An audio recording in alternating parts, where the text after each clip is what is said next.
frank, some night of boxing that tonight. It was exciting, wasn't it? As we said at the press conference, it would be a war, and that's certainly as it turned out to be.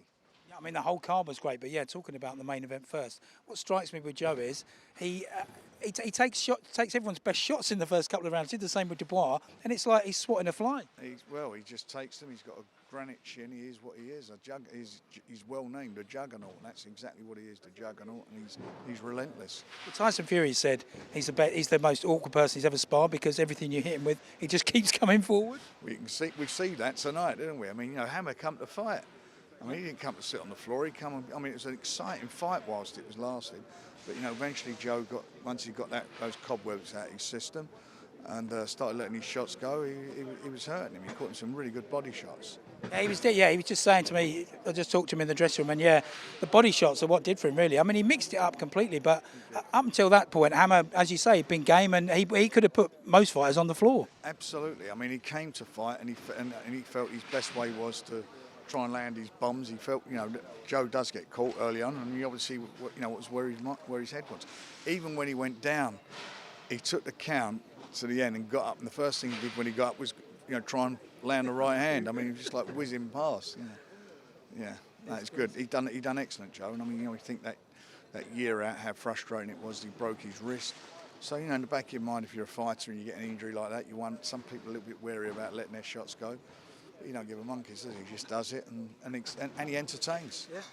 The $1 million question, or maybe the multi-million-dollar question, is who does Joe, who's just behind us over there, while they're taking the ring down, what does he do next? He'll fight in September. We've got a big show lined up for September, and he'll be on that show. Hopefully, we will be, and with a top-ranked heavyweight, a world-ranked heavyweight. So, I mean, there's a few names been bandied around, Dillian Whyte being the obvious choice. There's a lot of fighters there, which will make great fights for him, and obviously we want to make them. Yeah. And going forward, obviously, we've got Usyk Joshua in August. Now, the smart money would be on Tyson Fury coming out of retirement and fighting the winner.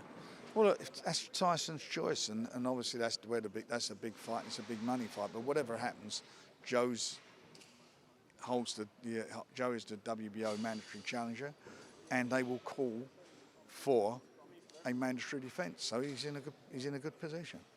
Yeah, but if that scenario I said did play out, then you'd assume that yeah, absolutely, yeah.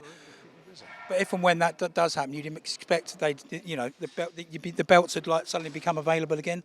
Don't know. I mean, if Tyson were to fight, in my opinion, I think he beats whoever's. I think it'd be Usyk, but I think he wins the fight, and it'd be up to him. He may want to fight him, he may want to defend him, he may want to vacate him. That'd be his choice. He may retire. Who knows what he's going to do? Yeah, no, exactly. And talking to Tyson, have you had any word with him lately? I mean, I've seen interviews, and he's out of retirement, then he's not out of retirement. I spoke to him a couple of days ago. At the moment, he's working on his tour, which is going on. He's selling out everywhere and having fun doing that. So, let him get on with that and enjoy life.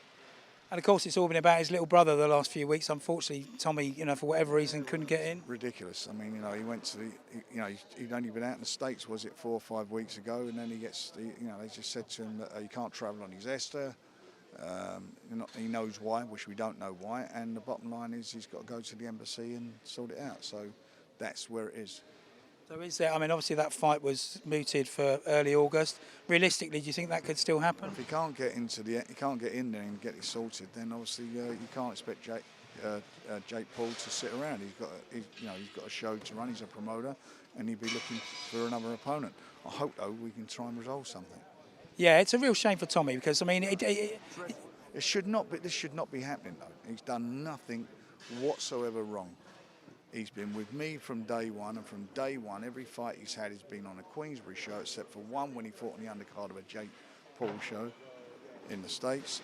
And I don't know why we're in this position. It's just beyond ridiculous. Okay, just before we move on to your other fighters, we'll just go back to tonight and some decent performances all round. Not least from your debutant tonight, who took 58 seconds. Yeah, everyone likes him. He's the talk of the show, isn't he?